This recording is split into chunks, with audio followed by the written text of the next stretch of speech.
वित्त मंत्री निर्मला सीतारमण ने 1 फरवरी 2025 को संसद में 2025-26 के लिए केंद्रीय बजट पेश करके इतिहास रच दिया है।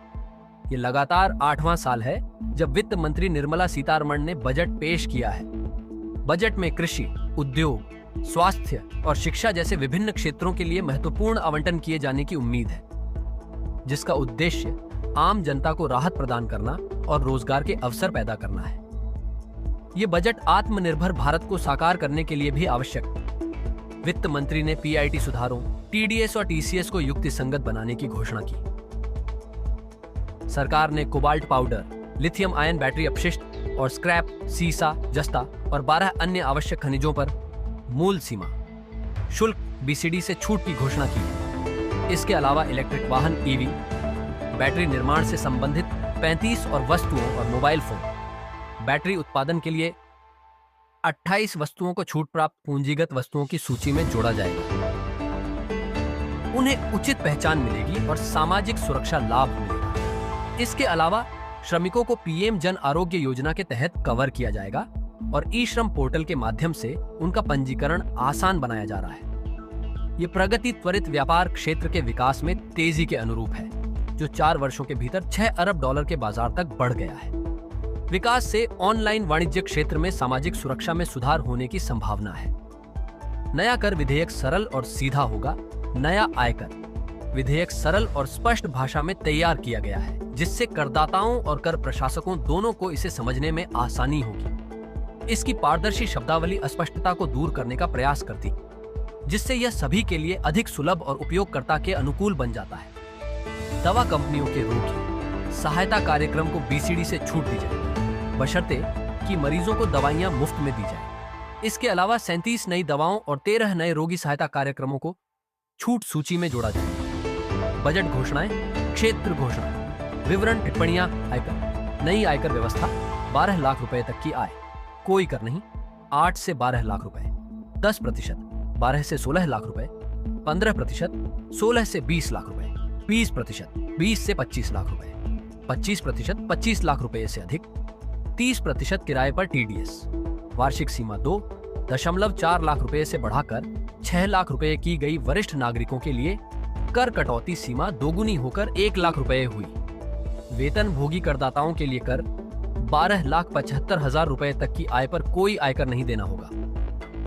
4 लाख रुपए तक की आय पर कर। नई व्यवस्था के तहत 0% निर्धारित क्षेत्र की नई कंपनियों लाभ जारी रहना।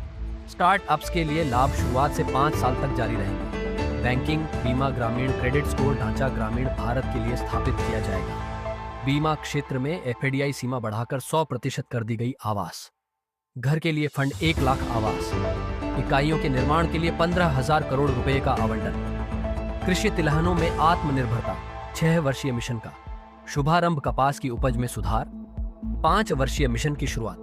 किसान क्रेडिट कार्ड आरण सीमा 3 लाख रुपए से बढ़ाकर 5 लाख रुपए की गई। शिक्षा अटल टिंकरिंग लैब स्कूलों में स्थापित किया जाएगा। ब्रॉडबैंड इंटरनेट सरकारी माध्यमिक विद्यालयों के लिए प्रावधान। आईआईटी का बुनियादी ढांचा छात्र क्षमता बढ़ाने के लिए अतिरिक्त बुनियादी ढांचा। आईआईटी पटना का विस्तार किया जाएगा। स्वास्थ्य देखभाल डे केयर कैंसर केंद्र सभी जिला अस्पतालों में स्थापित किए जाएंगे। वित्तीय वर्ष 2026 तक 200 केंद्र बनाने की योजना। जीवन रक्षक दवाओं पर शुल्क 6 जीवन रक्षक दवाओं पर 5% शुल्क लगेगा। 36 दवाओं को मूल सीमा शुल्क से छूट दी गई। विकास एमएसएमई आरण गारंटी कवरेज 5 करोड़ रुपए से बढ़ाकर 10 करोड़ रुपए किया गया। आधारभूत संरचना पीपीपी मोड परियोजना 3 वर्षीय परियोजनाओं को पीपीपी मोड में क्रियान्वित किया जा सकेगा। ब्याज मुक्त आरण बुनियादी ढांचे में सुधार के लिए राज्यों को 1,50,000 करोड़ रुपए आवंटित। क्षेत्रीय हवाई अड्डे अगले दशक में 100 से अधिक नए क्षेत्रीय हवाई अड्डों की योजना। उड़ान 2.0 पूर्वोत्तर और बिहार पर ध्यान केंद्रित करते हुए 120 नए हवाई अड्डों को जोड़ा जाएगा। उत्पाद शुल्क, सीमा शुल्क, निर्यात संवर्धन मिशन निर्यात आरण तक आसान पहुंच के लिए व्यवस्था करें। टैरिफ दरें 7 टैरिफ दरें हटाने का प्रस्ताव, 8 शेष रहेंगी।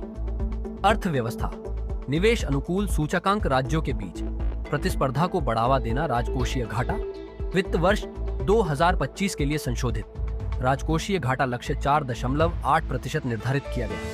पूंजीगत व्यय 10.18 लाख करोड़ रुपए निर्धारित। महिला विकास महिला उद्यमियों के लिए सावधि अर्ण अनुसूचित जाति, अनुसूचित जनजाति और पिछड़े वर्गों के पहली बार उद्यम शुरू करने वालों के लिए 2 करोड़ रुपए तक का अर्ण उपलब्ध। ग्रामीण भारत पोषण संबंधी सहायता 8 करोड़ से अधिक बच्चों और 1 करोड़ से अधिक स्तनपान कराने वाली माताओं के लिए मेक इन इंडिया।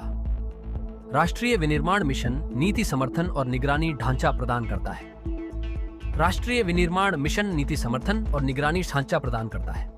स्वच्छ प्रौद्योगिकी विनिर्माण मिशन नई पहल शुरू की गई। परमाणु ऊर्जा मिशन अनुसंधान एवं विकास पर ध्यान केंद्रित। जल प्रबंधन जल जीवन मिशन 2028 तक बढ़ाया गया। तकनीकी एआई में उत्कृष्टता केंद्र 500 करोड़ रुपए के आवंटन के साथ स्थापित किया जाएगा। ईवी बैटरी विनिर्माण उत्पादन के लिए अतिरिक्त पूंजीगत सामान, पर्यटन वीजा शुल्क माफी। कुछ पर्यटक समूहों के लिए बजट 2025 क्यों महत्वपूर्ण है? बजट 2025 महत्वपूर्ण है क्योंकि इसमें आर्थिक विकास को बढ़ावा देने, रोजगार सृजन और सामाजिक कल्याण कार्यक्रमों को मजबूत करने के लिए रणनीतिक आवंटन और सुधारों का प्रस्ताव है। इसमें समावेशी विकास और नागरिकों के जीवन स्तर में सुधार पर जोर दिया गया है। कर नीतियों में अपेक्षित परिवर्तन। बजट 2025 से 26 में कर नीतियों, व्यय प्राथमिकताओं और सब्सिडी जैसे महत्वपूर्ण मुद्दों पर ध्यान केंद्रित किया गया है। प्रमुख उम्मीदों में से एक कर स्लैब में संशोधन है, जिसका मुख्य उद्देश्य मध्यम वर्ग को राहत प्रदान करना है। नई कर व्यवस्था में मानक कटौती की सीमा बढ़ाने पर विचार कर रही है। इससे अधिक करदाताओं को पुरानी कर व्यवस्था से नई कर व्यवस्था में जाने के लिए प्रोत्साहन मिलेगा, जिससे कर संरचना सरल हो जाएगी। कर स्लैब में संभावित परिवर्तन 20 लाख से 25 लाख रुपए तक की आय पर 25% का नया टैक्स स्लैब लागू किया जा सकता है। नई कर व्यवस्था में वरिष्ठ नागरिकों को धारा 80D के अंतर्गत अतिरिक्त कर राहत मिल सकती है। वित्तीय स्थिरता का महत्व। राजकोषीय नीतियों का उचित प्रबंधन राष्ट्रीय वित्तीय स्वास्थ्य में उल्लेखनीय सुधार ला सकता है, जबकि खराब प्रबंधन अस्थिरता का कारण बन सकता है। ये देखना महत्वपूर्ण होगा कि इस बजट में कर, शिक्षा, स्वास्थ्य और सब्सिडी जैसी आवश्यक सेवाओं का प्रबंधन कैसे किया जाता है। इस आर्टिकल के बारे में अपनी राय भी आप हमें कमेंट बॉक्स में जरूर बताएं।